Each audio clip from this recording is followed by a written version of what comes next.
Doctor Sreevarma ஆயுள் தரும் ஆயுர்வேதா அறுவை சிகிச்சையில்லா குணம் ஆயுள் கால நிவாரணம். ஒரு நடிகர் வரும்போது ஒரு கூட்டம் வரதான் செய்யும். ஒரு சிரஞ்சீவி வரும்போது பெரிய கூட்டம் வந்தது. ஒரு சிவாஜி சார் அப்போ வந்து ஒரு கட்சி தொடங்கி பெரிய கூட்டம் வந்தது. ஆனால் எல்லாம் டெபாசிட் தான் இழந்தாங்க. நடிகரை பார்ப்பதற்கு சின்ன குழந்தைகள் முதல் பெரியவங்க முதல் அவருக்கு பார்க்க முடியாதா என்று ஏங்குவார்கள். ஏன்னா சினிமாவில் ஹீரோயிசம் பண்றாங்க இல்லையா, 100 பேர் அடிக்கிறாரு, தங்கச்சியெல்லாம் காப்பாத்துறாரு, அண்ணனை காப்பாத்துறாரு, ஏழைகளை காப்பாத்துறாரு, ஆட்டோ டிரைவர்கள்லாம் தோழனா நினைக்கிறாரு, அன்பு செலுத்துறாருன்னு நினைச்சு அந்த பாசத்துல அது உண்மை என்று நினைச்சு அந்த படத்துல பார்த்த ஹீரோ நிழல்ங்கிறது தெரியாம ஒரு கூட்டம் வரும். அந்த கூட்டம் வந்து ஓட்டாக கண்டிப்பாக மாறாது. கூட்டம் தொடர்ந்து வந்துட்டே இருக்கு, வரத்தான் செய்யும். ஒவ்வொரு ஊர்ல வரும்போது வரத்தானே செய்யும். இப்போ தஞ்சாவூர்ல வரும்போது தஞ்சாவூர்ல உள்ளவங்க பார்த்திருப்பாங்க, கன்னியாகுமரியில வரும்போது கன்னியாகுமரியில உள்ள ரசிகர்கள் பொதுமக்களும் பார்க்க வருவாங்க. இன்னும் சொல்ல போனா திமுக காரங்க பார்ப்பாங்க, அண்ணா திமுக காரங்க பார்க்க வருவாங்க. எல்லாரும் வீட்லயுமே விஜய் ரசிகர்கள் இருப்பாங்க, அவங்க வரதான் செய்வாங்க.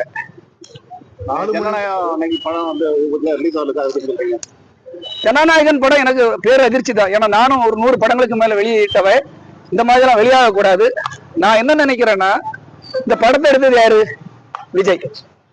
இந்த படத்தை வந்து எடிட் பண்ணது யாரு? விஜய். விஜயுடைய ஆட்கள். விஜய்னா விஜயுடைய எடிட்டர். கேமரா பண்ணது யாரு? விஜயுடைய ஆட்கள்.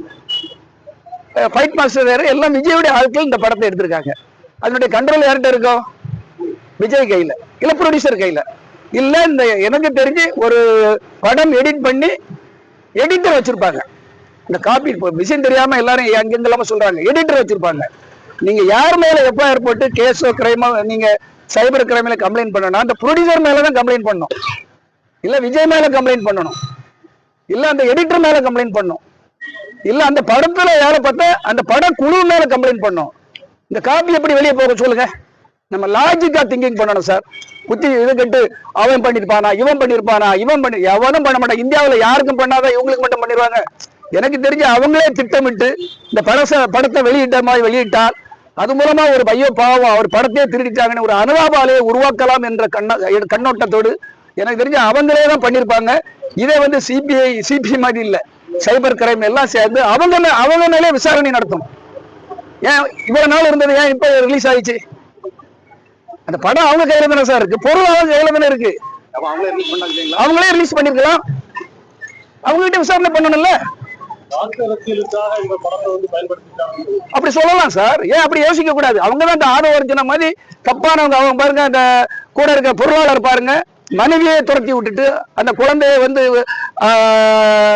பிடிங்கி வச்சுட்டு அந்த மனைவி வந்து கம்ப்ளைண்ட் பண்றாங்க. இதெல்லாம் கட்டுக்கட்டியோ யாரோ அந்த கட்சிக்காரங்களோ சொல்ல சார். அவங்கவுங்க தப்பு பண்றாங்கன்னு அவங்க ஒய்ஃப் மாதிரியே இது பண்றாங்க. இப்ப விஜய் மனைவி தானே விவாகரத்துக்கு வந்திருக்காங்க, வேற வேறமா பண்ணிருக்காங்க. அப்ப நம்ம பேசதான் செய்வோம். நீ ஒழுக்கமா இரு, என் தமிழ் மக்களுக்கு கலாச்சாரத்தை சரியா கற்றுக் கொடு. வெங்கட்ராமணி ஒருத்தன் ஒரு சாதாரண ஆபீஸ் பாயா வந்தான், அவனை பொருளாளர் டயனோஸ் மாதிரி வளர்ந்து நிற்கிறான். மனைவியை தள்ளி விட்டுட்டு வேற பெண்கள் கூட தொடர்புல இருக்கான். அவன் வந்து பொருளாளர் ஆகி நாங்க இருக்கும்போது வேலை போட்டு கொடுக்குறோம். இன்னைக்கு பொருளாளர் ஆகி மயிலாப்பூர்ல நிக்கிறான். இன்னைக்கு மனைவி வந்து கம்ப்ளைண்ட் பண்றாங்க, என் பிள்ளைய பிடிக்கிட்டு போயிட்டான், என்ன விட்டுட்டு போயிட்டான் நடுரோட்ல. இப்படிப்பட்டவங்க எல்லாம் இருந்து இந்த நாட்டை காப்பாற்றணும் நினைக்கிறீங்க? இந்த நாடு முன்னேறணும் நினைக்கிறீங்க? இந்த சினிமா மாயையில் இளைஞர்கள் தயவு செய்து போடுற ஓட்டுகள், இந்த மாணவ சமுதாய இளைஞர்கள் உங்களுக்காக தான் சொல்றேன். ஏன்னா ஒரு எலெக்ஷனுக்கே அவருக்கு ஓட்டு கேட்க வர முடியல, உடம்பு சரியில்லைங்கிறாங்க. இதே ஒரு காரணம், நிர்வாகம் சரியில்லை. ரசிகர் கூட்டம் தான். இப்போ கரகாட்டம் நடந்தா கரகாட்டத்தை பார்க்க கூட்டம் வருதா? 2 பொம்பளைகள் கரகாட்டம் ஆடுதுன்னு வைங்களா, அந்த கரகாட்டத்தை பார்க்க கூட்டம் வருதா இல்லையா? அதே மாதிரி ஒரு நடிகரை பார்த்து வராங்க. கட்சி பேரு அந்த இதெல்லாமே பயன்படுத்தி இருக்காங்க. இது தேர்தல் நடத்த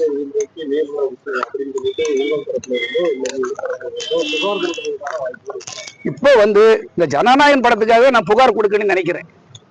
எப்படி வந்தது? அந்த படக்குழு மேல சொல்லல, அந்த படம் சம்பந்தப்பட்ட ஹீரோ, அந்த படம் சம்பந்தப்பட்ட எடிட்டர் எல்லாம் அவங்க ஆளுக்கு இல்ல சார். அவங்க ரூம்ல எத்தனை பாதுகாப்பு. சரி, ஒரு படத்தையே பாதுகாக்க தெரியாத நீ இந்த நாட்டு மக்கள் எப்படி பாதுகாப்பா சொல்லுங்க பாப்போம். இந்த படத்தை இறக்குன அரசியல் சூழ்ச்சி சூழ்ச்சி. இது மூலமா அரசியல் ஆதாயம் தேடலாம், யார் மேல பழிய போடலாம், யார் மேல குற்றம் சுமத்தலாம், எல்லாம் அனுதாபம் தேடலாம். வாரியத்திட்ட ஒரு காப்பி இருக்கு, தணிக்கை வாரிய தரப்புல ஏதாவது ரிலீஸ் ஆகுறதுக்கான வாய்ப்பு. தணிக்கை வாரியம் இதுவரை அப்படி பண்ண கிடையாது, பண்ண மாட்டாங்க. நீ ஏன் உங்க சைட்ல இருந்து நீ ஏன் பாதுகாப்பா வைக்கல? அதுல வந்திருக்கு எடிட்டர் வெர்ஷன் இருக்குது. அந்த படத்தை காலையில் நானும் பார்த்தேன். நீங்க பாருங்க, எடிட்டர் வெர்ஷன் இருக்குது. அப்ப நீங்க தான் குற்றவாளிகள். அதாவது பணத்தரப்புல இருந்து படத்தை பார்த்தாலும் ஷேர் பண்ணாலும் நடவடிக்கை எடுக்கப்படும் சொல்லியிருக்காங்க. ஆமா, உங்களுக்கு எப்படி காப்பி கிடைச்சு? அதாவது ஒரு காப்பி துண்டா காட்டுவாங்க இல்லையா, யாரோ வந்து இப்படி இருக்கு சார், அதை தான் பார்த்தேன். இப்போ எல்லாரும் தான் பார்த்துட்டு இருக்காங்க, உலகம் தான் பார்த்துட்டு இருக்காங்களே. எனக்கு தகவலே வெளிநாடுகள்ல இருந்தே சொல்றாங்களே. இது வெளிநாடுகள்ல இருந்தே பார்த்தேன் தானே எல்லாரும் சொல்றாங்க. இது நான் என்ன சொல்றேன் சார், பாதுகாக்கிறது ஓன் குற்றம். நீ தப்பு பண்ணிட்டு அடுத்தவங்க மேல எல்லாம் பழிய போட்டு இப்படி ஒரு அனுதாபம் தேடுறத வைக்காதீங்க. இது ஒரு நல்ல அரசியல் அல்ல. டாக்டர் ஸ்ரீவர்மா ஆயுள் தரும் ஆயுர்வேதா அறுவை சிகிச்சை இல்லா குணம் ஆயுள் கால நிவாரணம். Branch express courier private limited domestic international cargo உங்கள் இல்லம் தேடி வந்து கொரியர் புக்கிங் டெலிவரி செய்து தரப்படும். என்றும் உங்களுடன் மை இந்தியா. முக்கிய செய்திகளை உடனுக்குடன் தெரிந்து கொள்ள சப்ஸ்கிரைப் பண்ணுங்க, பெல் பட்டனை பிரஸ் பண்ணுங்க. என்றும் உங்களுடன் மை இந்தியா.